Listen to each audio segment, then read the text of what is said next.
اعوذ باللہ اعوذ باللہ من الشیطان اللعین الرجیم بسم اللہ الرحمن الرحیم۔ آغاز عمل از نام خدا جو مہر ہمہ جو رحم ہمہ، سل اور مدح توصیف و ثنا زیبا ہے تجھے اے صلی علی۔ یاران خوش خیال و عزیزان محترم، السلام علیکم ورحمۃ اللہ وبرکاتہ۔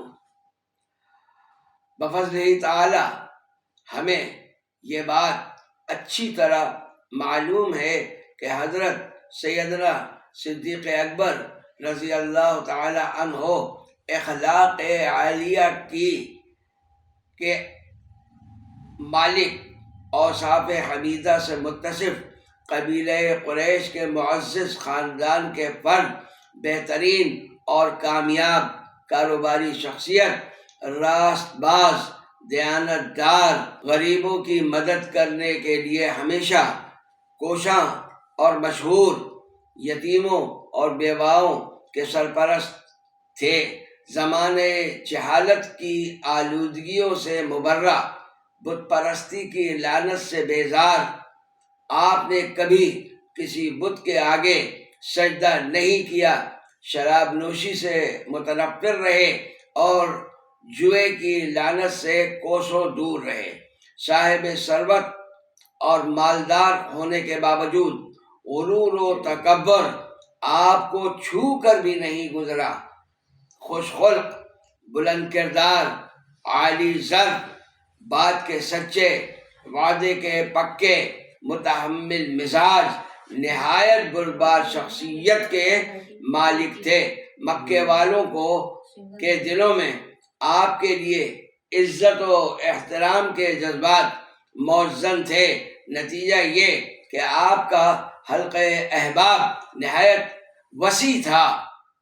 ہر شخص کو آپ پر مکمل اعتماد اور اہل مکہ آپ کو صاحب الرائے، زیرک اور دانا تسلیم کرتے ہوئے آپ کے مشوروں کو دل سے قبول کیا کرتے اور ہمیشہ نفع میں رہتے۔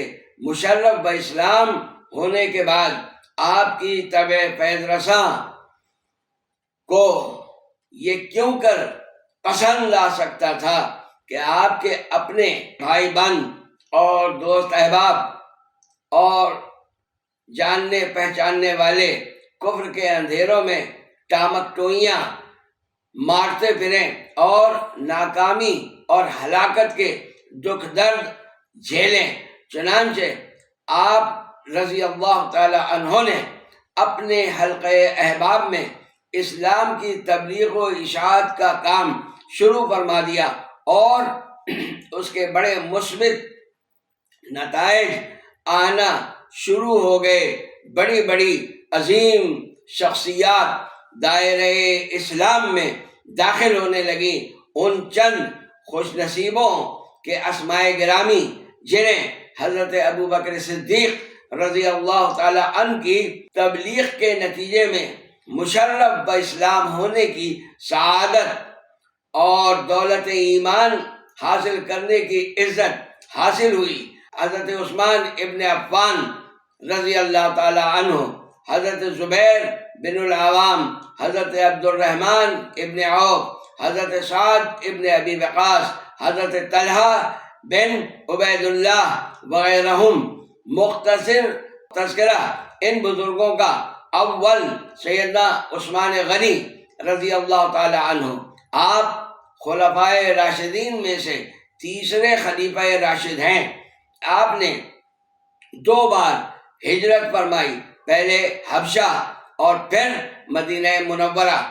آپ ذو الہجرتین بھی ہیں اور ذو النورین بھی کہ رسول خدا صلی اللہ تعالی علیہ وآلہ وسلم کی 2 شہزادیاں سیدہ ام کلثوم اور سیدہ رقیہ سلام اللہ علیہا یکے بعد دیگرے آپ کے نکاح میں آئیں۔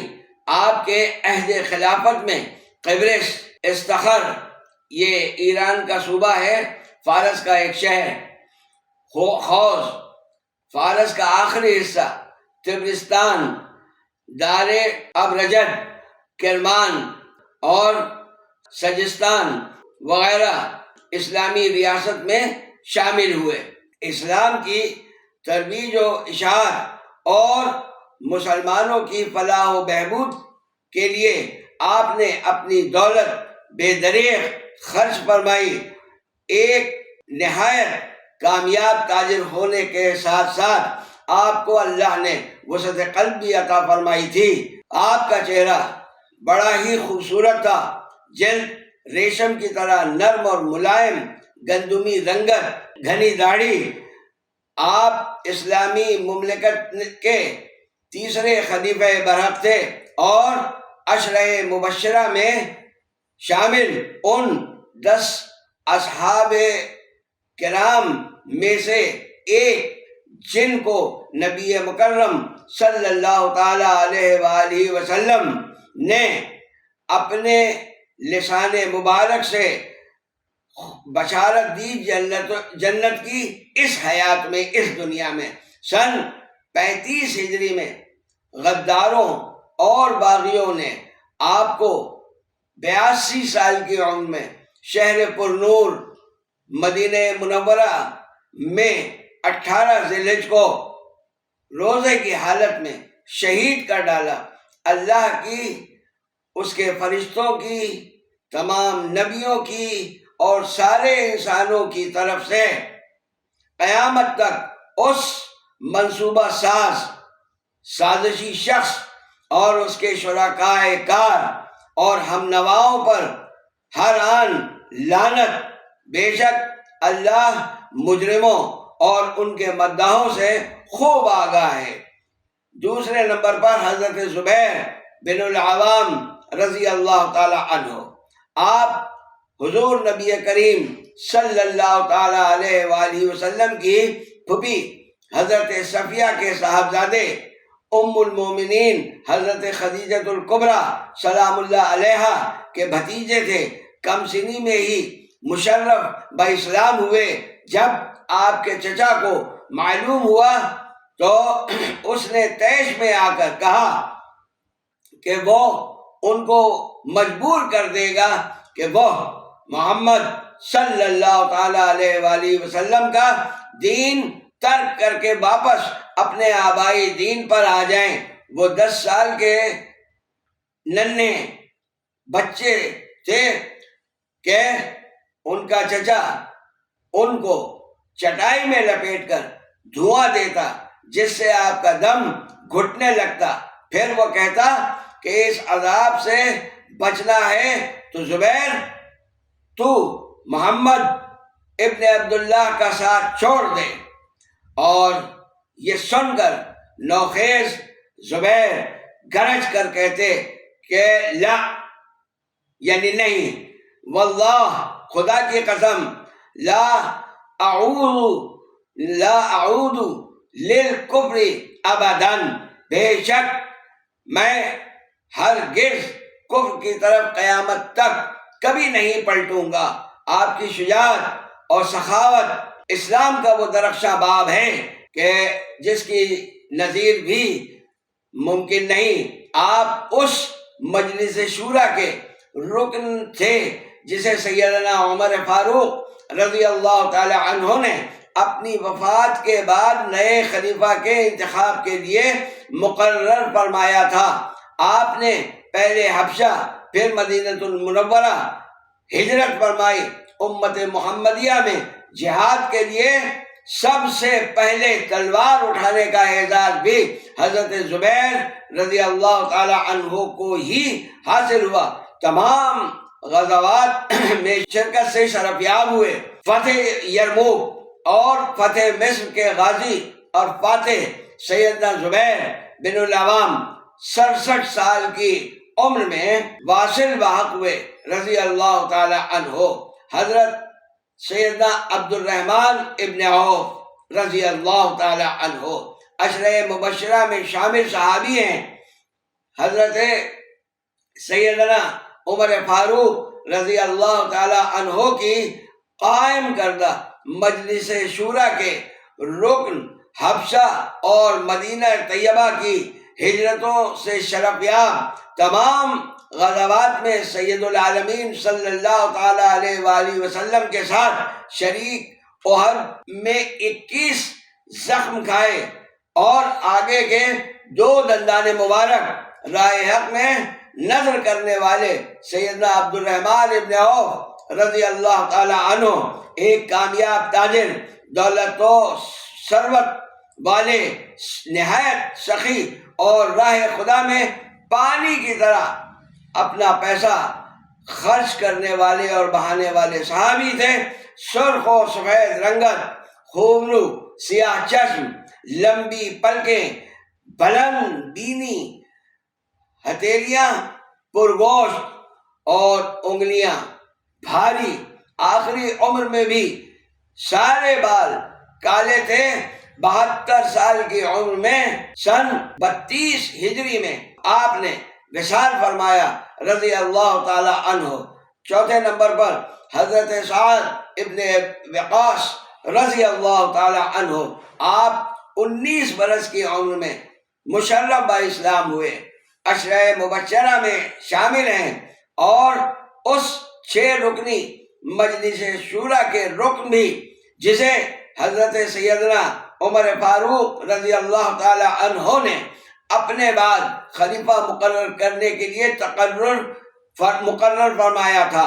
آپ پہلے وہ تیر انداز ہیں جنہوں نے اللہ کی راہ میں تیر چلائے اور اللہ کے دشمنوں کا خون بہایا۔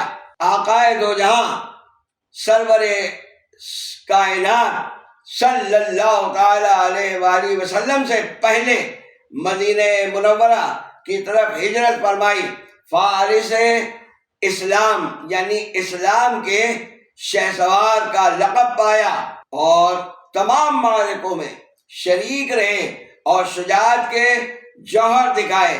آپ مستجاب الدعوات تھے، آپ کے ہاتھوں ایران مسخر ہوا اور آپ فاتح ایران کہلائے۔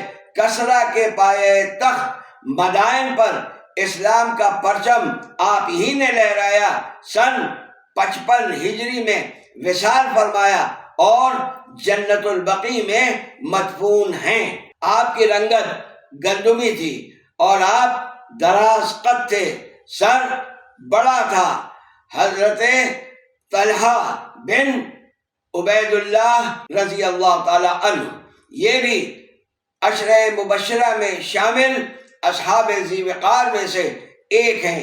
ایمان لانے کا واقعہ خود بیان فرماتے ہیں کہ میں بصرہ کی منڈی میں بغرض تجارت موجود تھا۔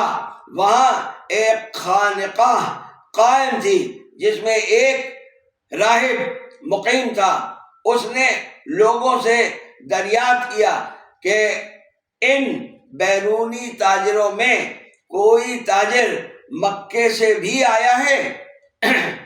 میں نے کہا کہ میں مکے سے آیا ہوں، تو وہ لوگ مجھے اس راہب کے پاس لے گئے۔ اس نے مجھ سے پوچھا کیا احمد نامی کوئی شخص تم میں ظاہر ہوا ہے؟ میں نے پوچھا کہ کون احمد؟ اس نے کہا احمد ابن عبداللہ بن عبد المطلب۔ یہ مہینہ اس کے ظہور کا مہینہ ہے۔ وہ نبی آخر الزماں اور ختم المرسلین ہے۔ اس کا مقام مکہ مکرمہ ہے اور اس کی ہجرت کی جگہ نخلستان والی شور زمین ہے۔ خبردار اس پر ایمان لانے میں سبقت کرنا۔